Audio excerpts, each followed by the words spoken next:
ದೇವರ ಪರಿಶುದ್ಧವಾದ ನಾಮಕ್ಕೆ ಸ್ತೋತ್ರವಾಗಲಿ. ನಿರೀಕ್ಷೆಯ ವಾಕ್ಯದ ಮುಖಾಂತರ ನಿಮ್ಮನ್ನು ಸಂಧಿಸಲಿಕ್ಕೆ ಸಂತೋಷವುಳ್ಳವಳಾಗಿದ್ದೇನೆ. ದೇವರು ಒಂದೊಂದು ದಿವಸವೂ ನಮಗೆ ತನ್ನ ವಾಕ್ಯದಿಂದ ಬಲಪಡಿಸುವಂಥ ದೇವರು ಆತನಾಗಿದ್ದಾನೆ. ಅದಕ್ಕಾಗಿ ದೇವರ ನಾಮಕ್ಕೆ ಸ್ತೋತ್ರವಾಗಲಿ. ಇವತ್ತಿನ ವಾಕ್ಯ ಕೀರ್ತನೆ 1ನೇ ಅಧ್ಯಾಯ 2ನೇ ವಚನ. ಯೆಹೋವನ ಧರ್ಮಶಾಸ್ತ್ರದಲ್ಲಿ ಆನಂದ ಪಡುವವನು, ಅದನ್ನೇ ಹಗಲಿರುಳು ಧ್ಯಾನಿಸುವವನು, ಅವನು ಎಷ್ಟೋ ಧನ್ಯನು ಎಂಬುದಾಗಿ. ಯೆಹೋವನ ಧರ್ಮಶಾಸ್ತ್ರದಲ್ಲಿ ಆನಂದ ಪಡುವವನು ಧನ್ಯನು ಎಂಬುದಾಗಿ ನಾವು ಈ ವಾಕ್ಯದಲ್ಲಿ ನಾವು ನೋಡ್ತೇವೆ ಪ್ರಿಯರೇ. ಎಲ್ಲರಿಗೂ ಒಂದೇ ಒಂದು ಕಾರ್ಯ, ಒಂದೇ ಒಂದು ಬಾಧೆ ಏನೆಂದರೆ ಸಮಯ ಇಲ್ಲ ಎಂಬುದಾಗಿ. ಸಮಯ ಕೊಡಬೇಕಾಗಿರುವಂತಕ್ಕಂಥ ಜಾಗದಲ್ಲಿ ನಾವು ಸಮಯವನ್ನು ಕೊಡದೆ ಲೋಕದ ಒಂದು ಕಾರ್ಯಗಳಲ್ಲಿ ನಾವು ನಿರತರಾದರೆ ಆಶೀರ್ವಾದ ಬರಲಿಕ್ಕೆ ಸಾಧ್ಯ ಇಲ್ಲ ಪ್ರಿಯರೇ. ಯಾರು ನಮ್ಮನ್ನು ಮರೆಯದೇ ಇರುವಂತಕ್ಕಂಥ ಸ್ವಾಮಿಯನ್ನು ನಾವು ಮರೆತು ಬಿಟ್ಟರೆ ನಮ್ಮ ಜೀವಿತದಲ್ಲಿ ಆಶೀರ್ವಾದ ಹೇಗೆ ತಾನೇ ಬರಲಿಕ್ಕೆ ಸಾಧ್ಯ? ದೇವರ ವಾಕ್ಯ ಓದುವುದರ ಮುಖಾಂತರ, ದೇವರ ವಾಕ್ಯವನ್ನು ಧ್ಯಾನಿಸುವುದರ ಮುಖಾಂತರ ದೇವರು ನಮ್ಮ ಒಂದೊಂದು ಕಾರ್ಯಗಳನ್ನು ಆತನು ಬಲಪಡಿಸುವಂಥ ದೇವರು ಆತನಾಗಿದ್ದಾನೆ. ಆತನು ನಮ್ಮ ಪ್ರಾಣ, ಆತ್ಮ, ಶರೀರವನ್ನು ವಾಕ್ಯದ ಮುಖಾಂತರ ಬೋಧಿಸಿ ಪೋಷಿಸುವಂಥ ದೇವರು ಆತನಾಗಿದ್ದಾನೆ. ಅದನ್ನೇ ನಾವು ಓದಲಿಲ್ಲ ಅಂದರೆ ಪ್ರಿಯರೇ, ನಮಗೆ ಬೇಕಾಗಿರುವಂತಕ್ಕಂಥ ಬಿಡುಗಡೆ ಎಲ್ಲಿಂದ ಬರಲಿಕ್ಕೆ ಸಾಧ್ಯ? ಈ ದಿವಸ ದೇವರ ನಾಮಕ್ಕೆ ಸ್ತೋತ್ರವಾಗಲಿ. ಎಲ್ಲರೂ ವಾಕ್ಯವನ್ನು ತೆಗೆದು ಓದಬೇಕಾದ್ರೆ ದೇವರು ನಿಮ್ಮ ಪ್ರಾಣ, ಆತ್ಮ, ಶರೀರಕ್ಕೆ ಆತನು ತನ್ನ ವಾಕ್ಯದ ಮುಖಾಂತರ ಬೆಳಕನ್ನು ಕೊಡುವಂಥ ದೇವರು ಆತನಾಗಿದ್ದಾನೆ. ದೇವರ ನಾಮಕ್ಕೆ ಸ್ತೋತ್ರವಾಗಲಿ. ದೇವರು ಒಳ್ಳೆಯವನಾಗಿದ್ದಾನೆ. ಯಾಕೆ ನಾವು ದೇವರ ವಾಕ್ಯವನ್ನು ನಾವು ಓದಬೇಕು? ಯಾಕೆಂದರೆ ದೇವರ ವಾಕ್ಯ ನಮ್ಮನ್ನು ವಿಮೋಚನೆಗೆ ಕರ್ಕೊಂಡೋಗ್ತದೆ. ದೇವರ ವಾಕ್ಯ ನಮಗೆ ಬಿಡುಗಡೆಯನ್ನು ಕೊಡ್ತದೆ. ನಮ್ಮ ಪ್ರಾಣ, ಆತ್ಮ, ಶರೀರಗಳನ್ನು ಆತನು, ದೇವರ ವಾಕ್ಯ ನಮ್ಮ ಎಲ್ಲ ಒಂದು ಪರಿಸ್ಥಿತಿಯನ್ನು ಬಲ್ಲಂಥದ್ದು ದೇವರ ವಾಕ್ಯವಾಗಿದೆ.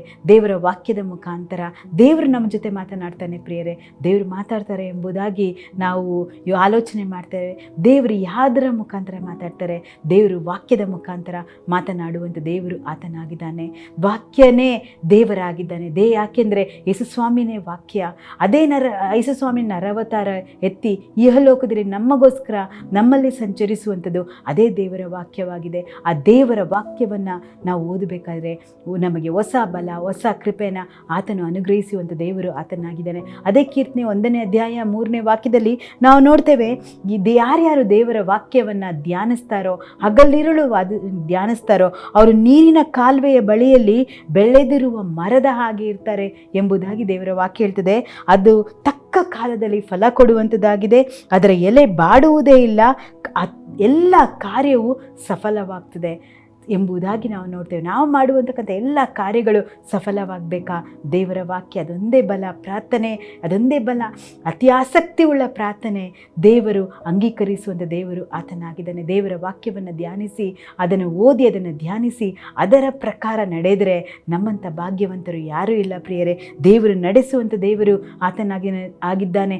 ಧನ್ಯತೆಯ ಜೀವಿತವನ್ನು ಆತ ನಮಗೆ ದಯಪಾಲಿಸುವಂಥ ದೇವರು ಆತನಾಗಿದ್ದಾನೆ. ಪ್ರಾರ್ಥನೆ ಮಾಡೋಣ. ಸ್ವಾಮಿ, ನಿನ್ನ ವಾಕ್ಯದ ಬೆಳಕಲ್ಲಿ ನಾವು ಜೀವಿಸುವಂತೆ ಸಹಾಯ ಮಾಡು ದೇವರೇ. ಅಪ್ಪ ದೇವರೇ, ದೇವರ ವಾಕ್ಯವನ್ನು ಧ್ಯಾನಿಸಿ ಅಪ್ಪ ಅದರಲ್ಲಿ ನಡೆಯುವವರು ಎಷ್ಟೋ ಧನ್ಯರು ಎಂಬುದಾಗಿ ನಾವು ವಾಕ್ಯವನ್ನು ಕೇಳಿದ್ವಿ ಸ್ವಾಮಿ. ಅಪ್ಪ ಅದರ ಫಲ, ಅದರ ಒಂದು ಎಲೆ ಬಾಡುವುದೇ ಇಲ್ಲ, ಅದು ತಕ್ಕ ಸಮಯದಲ್ಲಿ ಫಲ ಕೊಡ್ತದೆ ಮತ್ತು ಮಾಡುವಂತಕ್ಕಂಥ ಎಲ್ಲ ಕಾರ್ಯಗಳು ಸಫಲವಾಗ್ತದೆ ಎಂಬುದಾಗಿ ನಾವು ಈ ದಿವಸ ನಾವು ಕೇಳಿಕೊಂಡ್ವಿ ಸ್ವಾಮಿ. ದೇವರೇ ಅಪ್ಪ, ನನ್ನ ಜೊತೆ ಯಾರ್ಯಾರು ತಮ್ಮ ಕಾರ್ಯಗಳು ಸಫಲವಾಗ್ತಿಲ್ಲ, ತಮ್ಮ ಒಂದು ಕಾರ್ಯಗಳಲ್ಲಿ ಎಲ್ಲ ಒಂದು ಅಸಹಾಯಕ ಸ್ಥಿತಿ ಇದೆ ಎಂಬುದಾಗಿ ಯಾರ್ಯಾರು ಆಲೋಚನೆ ಮಾಡ್ತಾ ಇದ್ದಾರೋ ದೇವರೇ, ಅವರಿಗೆ ದೇವರ ವಾಕ್ಯದ ಬಲವನ್ನು ಅನುಗ್ರಹಿಸಿಕೊಡು ಸ್ವಾಮಿ. ದೇವರ ವಾಕ್ಯದಿಂದಲೇ ಹೊರತು ಬೇರೆ ಯಾವುದರಿಂದಲೂ ನಮಗೆ ಬಿಡುಗಡೆ ಇಲ್ಲ ಸ್ವಾಮಿ.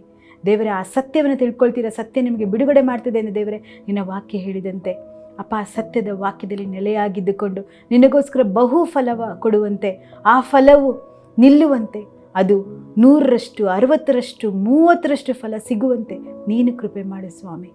ನಿನ್ನ ಆತ್ಮನಿಂದ ತುಂಬಿಸು ಸ್ವಾಮಿ. ದೇವರೇ, ಎಲ್ಲರನ್ನ ಬಲಪಡಿಸು. ಎಲ್ಲರಿಗೂ ವಾಕ್ಯ ತೆಗೆದು ಓದುವಂತೆ ಕೃಪೆ ಮಾಡಬೇಕಾಗಿ ಎಲ್ಲ ಪ್ರಾರ್ಥನೆಗಳು ಯೇಸುವಿನ ಹೆಸರಲ್ಲಿ ಬೇಡಿ ದೇವ ತಂದೆ, ಆಮೇನ್.